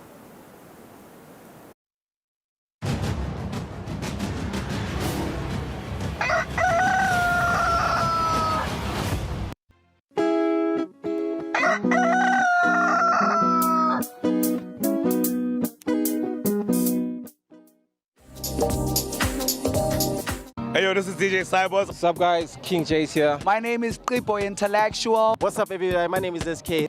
Hey guys, this is your girl Z. This weekend Eswatini has been such an amazing show. For all the years, they've always supported all the local talent and all the local shows. Catch This Weekend Eswatini every Fridays. It's one of the best entertainment shows Eswatini. So guys, you know what? This is the best show to have. Like, if you watch Swazi TV and you're a person who actually enjoys watching like musical shows that have a lot of content, that have good stuff, This Weekend Eswatini is your show. For all the good vibes, all the good energy, make sure you tune in to This Weekend Eswatini every Friday from 5:30 to 6:30. I'll say it again, from 5:30 to 6:30 p.m. A 1-hour fun-filled train of entertainment. We are taking you from 5:30 all the way to 6:30 every Friday, live on Eswatini TV. And yes, of course, we are your #1 entertainment show in the kingdom of Eswatini. But you can interact with us on all social media platforms. We are at This Weekend Eswatini on Facebook, Twitter, and on Instagram. Lalela Tina, we will definitely get back to you. This is your official weekend party starter. I don't wanna go around singing songs that people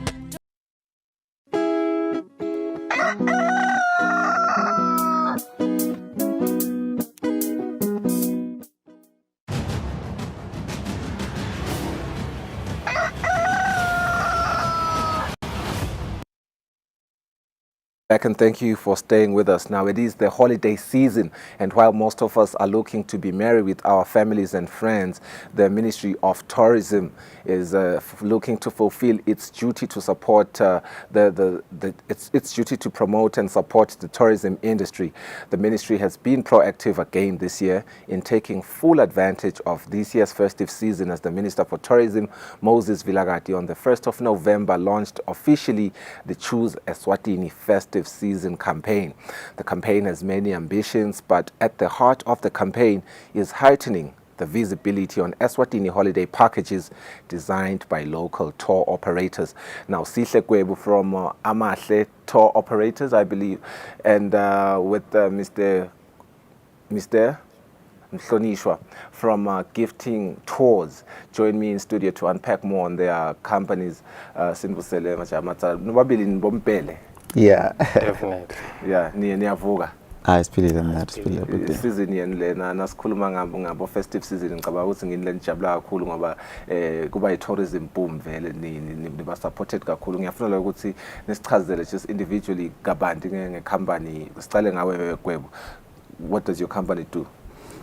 Okay, sinibingelele abalaleli babukele emakhaya. Ligama lami ngiSihle Njabulungu Kwebu from Amahle Travel and Tours. So it's a travel agency liyaqala nga 2018. So sidila ngokwakha ama-tour packages. Okay. Ama-tour packages ethuke adila kakhulu ngala kaNgwane kakhulu eMozambique, South Africa, boLesotho so lesikwendako ke sakha ama-tour packages azivame kwenda kuba ne-tour each and every month le local. Then bese ke umlaleli ekhaya umukelekile nomukele ekhaya ukuthi naye angacela ukuthi okay thina sigroup lengaka sifuna kuya endaweni lethile, then sibathathe ke sibayise lapho labafuna kuya khona. So we cater for ama individuals, ama couples, amasonvo, tinkapani netikolo. Yes. Bele asasive yakakho yona yi. Ngivusele babukele emakhaya. So mina ngimhlonishwa Shabang from Gifting Stores. So tinekele sayesikwende we sell ama holiday packages, which include lama services lathinzekako nangabe utawufuna kuvakasha, i-transport, accommodation, places of interest. So sinema packages la khona la kaNgwane, sinema packages angephandle. Normally le size nyalo nje is festive season. We are publishing ama packages la khona. We have more than 10 packages around Swaziland. Yes, akona angaphandle, but for now nyalo promoter langa within Swaziland because kunale campaign le Choose Eswatini. Yes. Yeah, we have packages. We are khona nje kwathola ekhasini lethu la ka Facebook. Ukhona ngena khona, ukhona kuchecka ukuthi sidile ama packages la khona ahlukene kanjani. Yes, Gifting Tours ke yona yaqala 2019 February. Ngiyafuna lokuva i-significance yema tour operators go value chain ya tourism nje.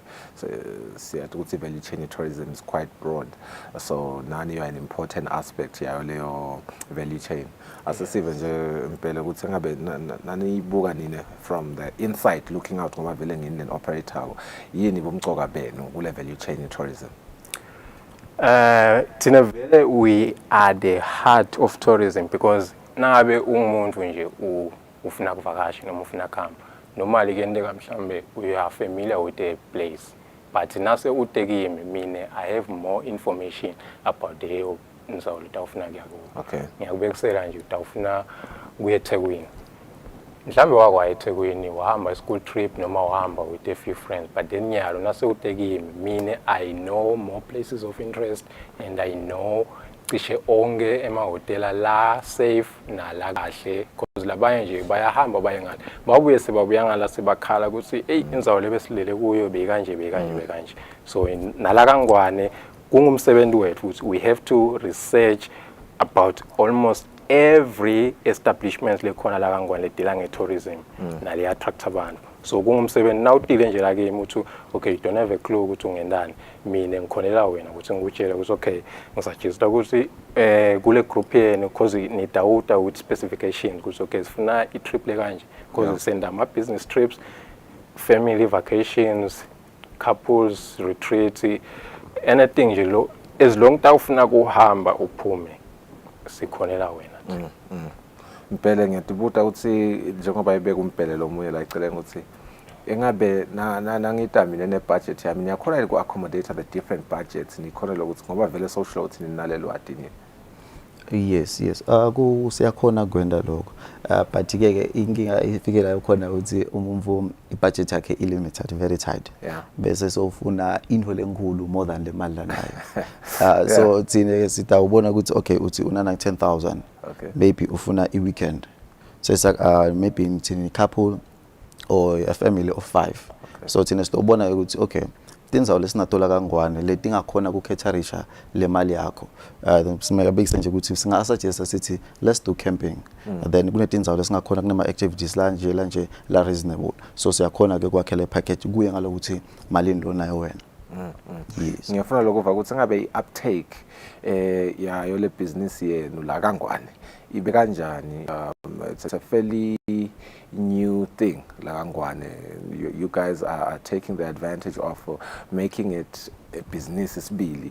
How has the uptake been like and the reception kulama business end?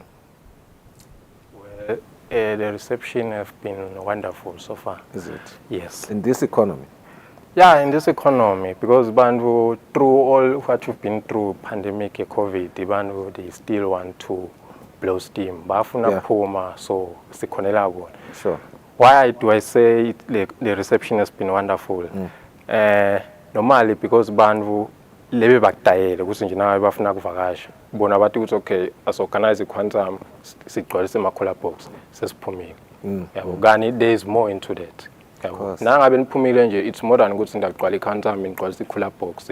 Kufuna kube nema activities le ndawo wenda nathi kusinida wenda kanjani because ngube kusele nje udawuta kimi sidanendela siphinde sikwakhele neschedule ukuthi ngesikhathi singuthi kufuna sibe sesende lokho kukwendelana lelanga lakho liya flow you enjoy lelo langa lakho other than ukuthi senle phinde ne stress ukuthi nyalo sisitawendani thina sikulungisela prior i-service le sikulungisela prior kuba neschedule ukuthi okay ngesikhathi senguthi kufuna sibe sesende lokho sibe sesende lokho up until ilanga lakho seliphela. Mpele, do you share the same sentiments? Mpele lomnyana ukuthi vele the reception has been wonderful. I just want to know your experience business yakho. Amaswati vele anisupport yini?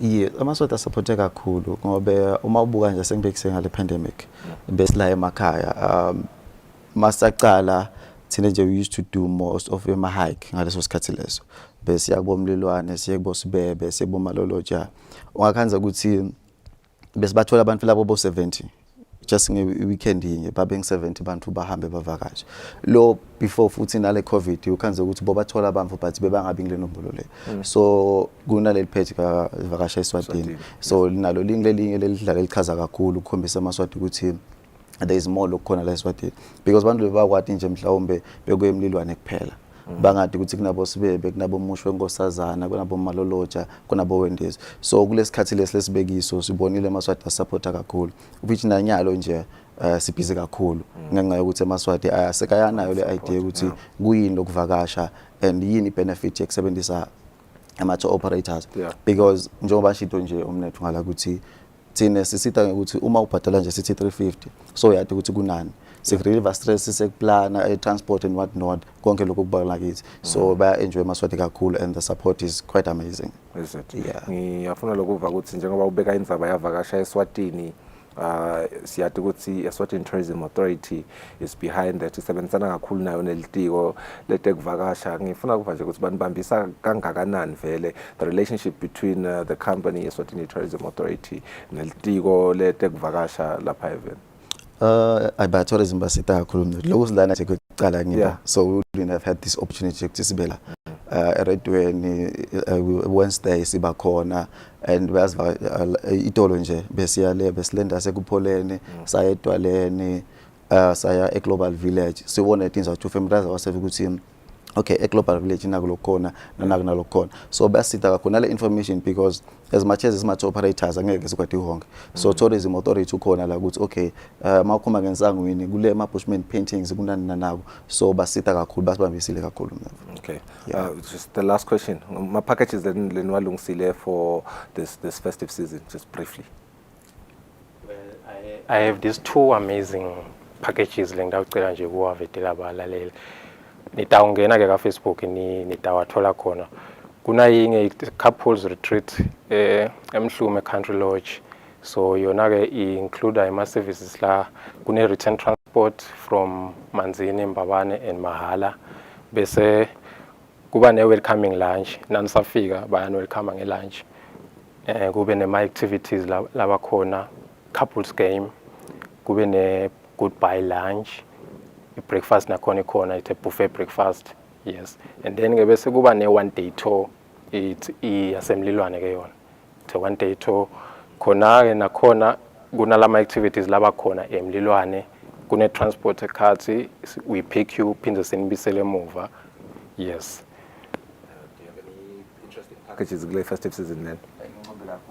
Angangiphandle mabili ngisifahla lamabili lawahambisa embili. Okay, my packages mane kakhulu angeke ngibe because okay alright okay abnazi kakhulu, so ungangena nje page lethu ka Facebook, it's Amahle Travel and Tours, uyasithola lapho, and Instagram Amahle Travel and Tours uyasithola lapho, so we've got quite a number of packages kuyenge ukuthi okay thina asike lama dates ukuthi lena ingedate lenguthi, because what I've discovered ukuthi ngale ma festive season bantu bafuna kuhamba as ama groups, bantu labatana kungedeka nje we busy with companies, so lesikubonile ukuthi asibendele lama packages but khethele bona maswati ukuthi afuna ukuhamba kuyiphi ngasikhathi sini, so maningi kakhulu. Okay, Shabang unawe gwebo sima kakhulu isikhathi namhla ekseni. Thank you. Thank you. Nguye ke mhlonishwa Shabang unaye Prince Gwebu, who are local tour operators lapha eVeni laKangwane, lapha siphe nje sithombe ukuthi batawusita kanjani eMaswati kuna festive season. Njengoba sisivele sikuye festive season, a lot of eMaswati will be looking to travel locally as well as outside of Eswatini. Banjelo kugcizelelwa kakhulu litiko letekuvakasha nayo Eswatini Tourism Authority labagcizelela ukuthi azivakasheni lapha ekhaya. The campaign is Choose Eswatini this festive season. Sibuka indzaba tayo i-local tourism, siyabona ukuthi vele litiko letekuvakasha liyayifulfilla i-vision yalo ekusupporta nekupromota i-tourism industry yethu lapha Kangwane. Nganaba vele balapha eceleni kwethu, they are our local tour operators. Asibahlole emarket nasibuya sichubeke nelihlelo.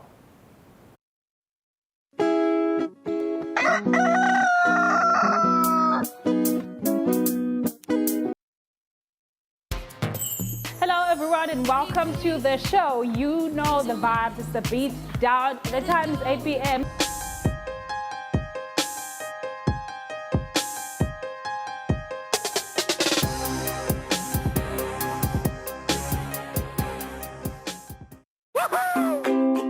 Pay your TV license quickly and easily with MTN Momo. Simply dial *007 *3# and select option 8 for TV license.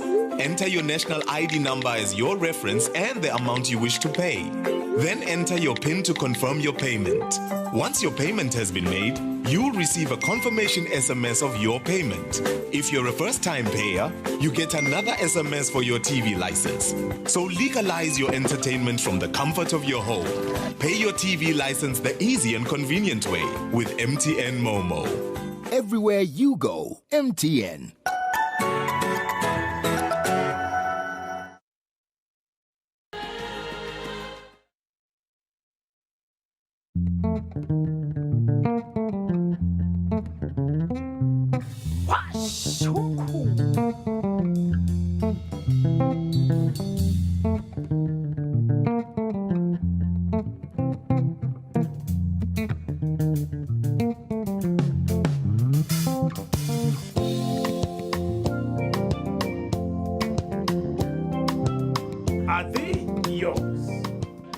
ngabukela ke washo umkhukhu every Sunday at 3 p.m.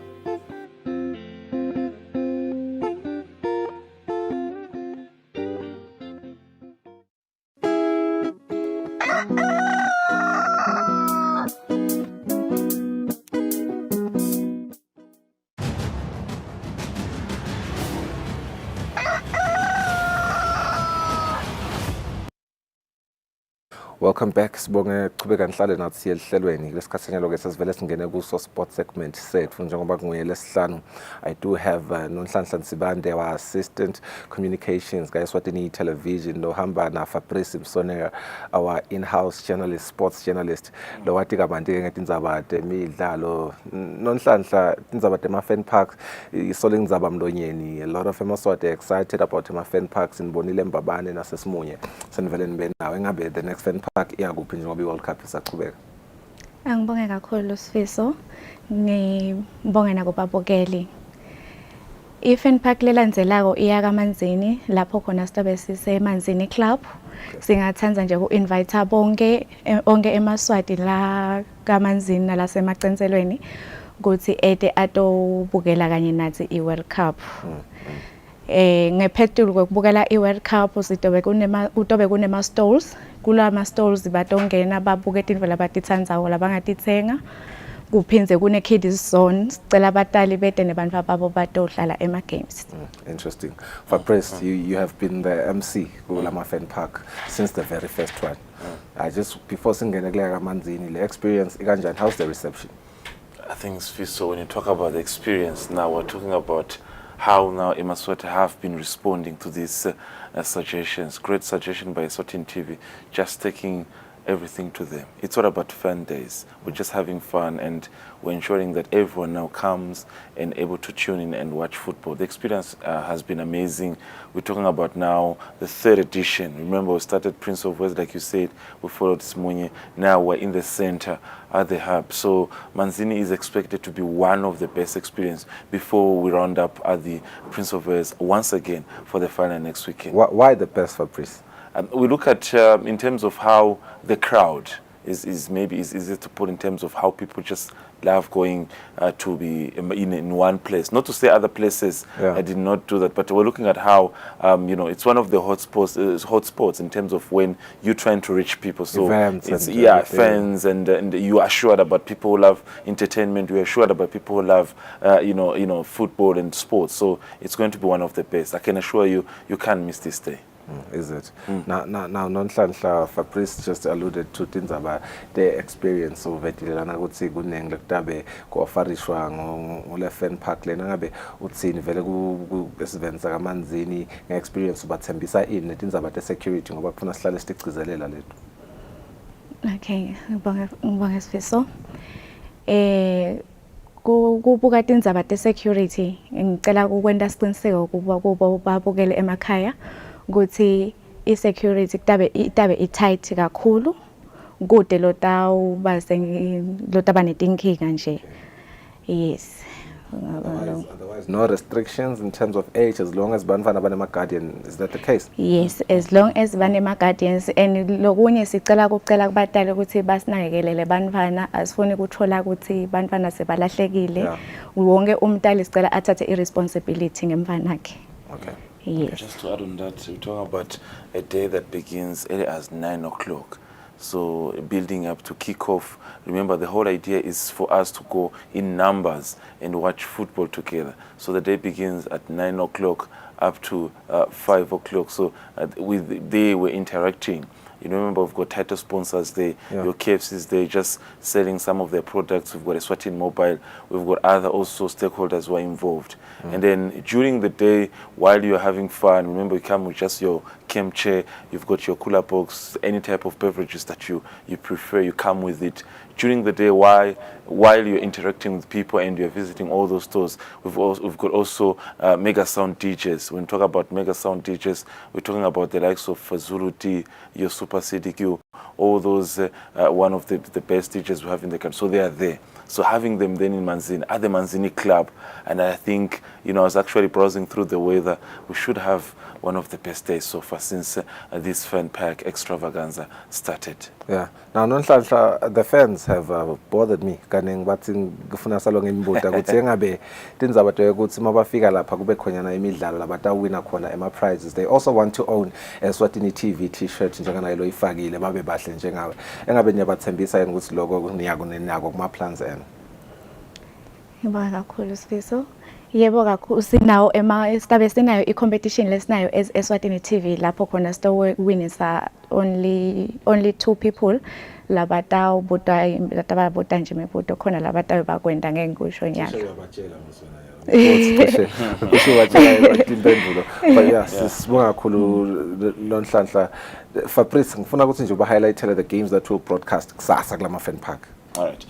Before we get to the game, like what she's saying there is that what we normally do is that when we are there, there are products, especially products that are branded with Eswatini TV logo and everything, that you find that kids who are best dancers, best singers, with different talents. It could be t-shirts like I highlighted, handbags, we talk about juice bottles and everything. So they get a chance to walk away with all those stuff. So talking about the games tomorrow, we're talking about, remember today the games are starting. We're talking about the quarterfinal. We're left with only 8 teams. So there are 2 games today. There's a game between Brazil and Croatia at 5. But the one that Eswatini TV will broadcast today is going to be, it's going to be Argentina, Netherlands. Then tomorrow, the 2 games are going to be live at the Manzini Club. We're talking about the first game, Portugal and Morocco, the only African countries left. And then we're talking about also France and England, one of the Titanic clash that is expected to,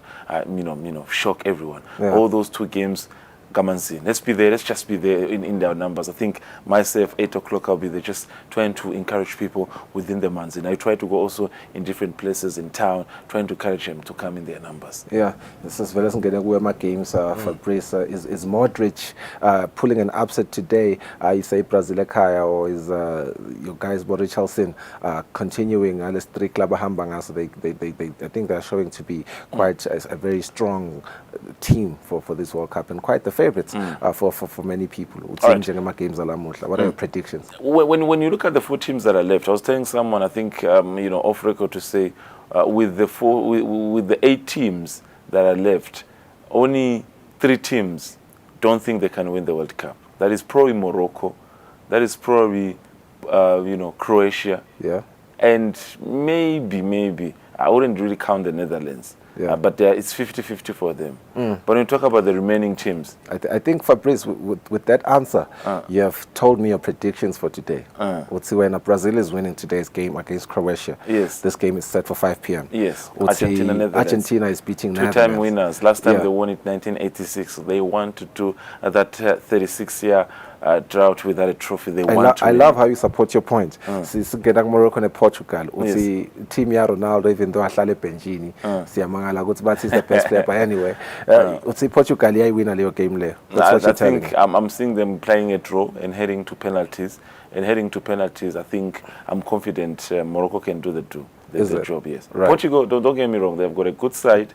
I'm not undermining them, but seeing the consistency and the effectiveness of this Moroccan side, they can hold them to a draw. Remember, they have never conceded a goal in this tournament except one own goal. Even during an open play, they have not conceded from an opponent. It's quite impressive. So they can hold them to a draw and go to the penalties. A possible win too. A possible win. On the day. But Fabrice, we know all the games have been exciting this World Cup. It is quite unfair to so pinpoint any game would say it's probably the most exciting one. But France versus England looks to be so far going to be the most exciting game. Who are you going with, Igle? Many reasons behind of this fixture. We all watch the English Premiership. That's where it becomes a top game for England. France, they're defending champions. Coming to the tournament, Kylian Mbappe at the age of 23, he has done so many things. We've seen a lot of things. For France, remember, they've got 2 they are two-time champions of these trophies. So they know that with Brazil have won it 5 times. Yeah. Then you've got Germany that has won it 4 times, and Italy, Basekala, Germany and but let's Italy. not talk about- Basekala. yeah. So France winning it for the 3rd time, they're edging closer to world champions who are for many times who are Brazil. So I'm tipping the defending champions France in their resilience, in the way they are composed, going forward, coming back. So I'm tipping France. Hard luck to the 3 Lions. Football is not coming home this year. Yeah, is it? In my opinion. Here's a very interesting question, Fabrice. Cristiano Ronaldo, talk of the world. Even though a World Cup trend, he's still there. He's still the trending topic as well. All media stations are talking about him. But not so much his performance. I reflect ukuthi letinvo lati khulumako usatenda simbonile Manchester, his fans, the likes of Pomangaliso, your colleague, but blame in Manchester, but it was the team. Siyambona Portugal, he's still failing to deliver.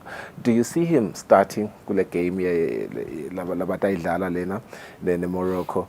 And what do you really think about the current situation around him? Is it him? Is it the teams that he's playing for? What's going on? He will start.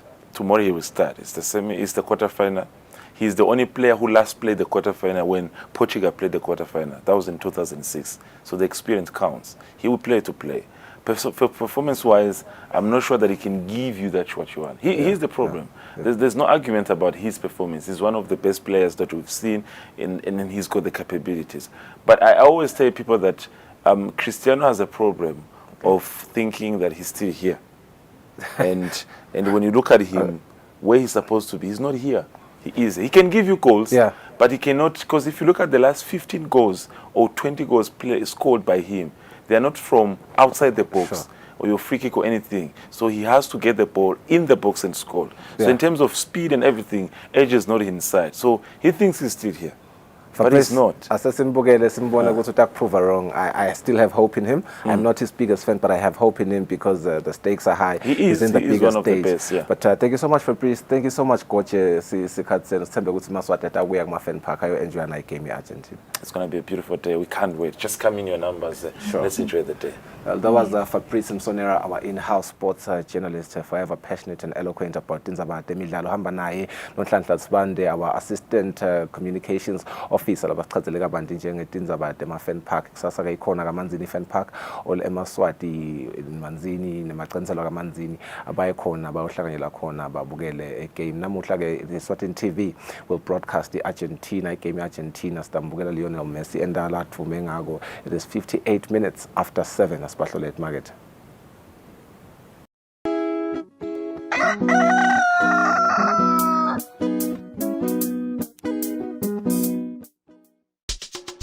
Burema, are you ready?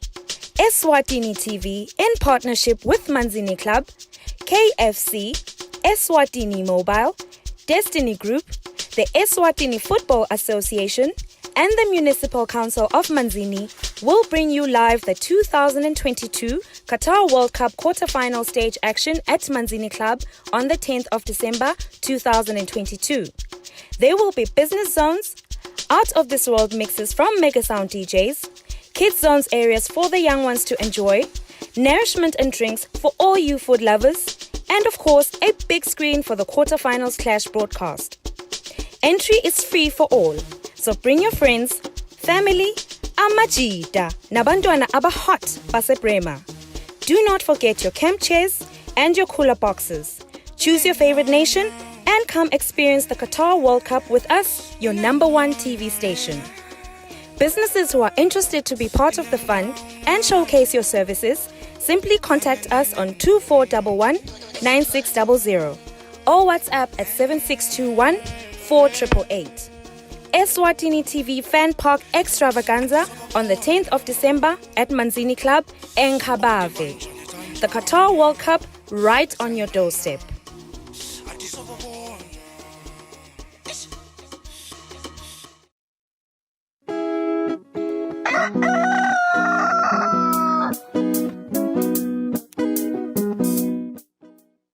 Sasifike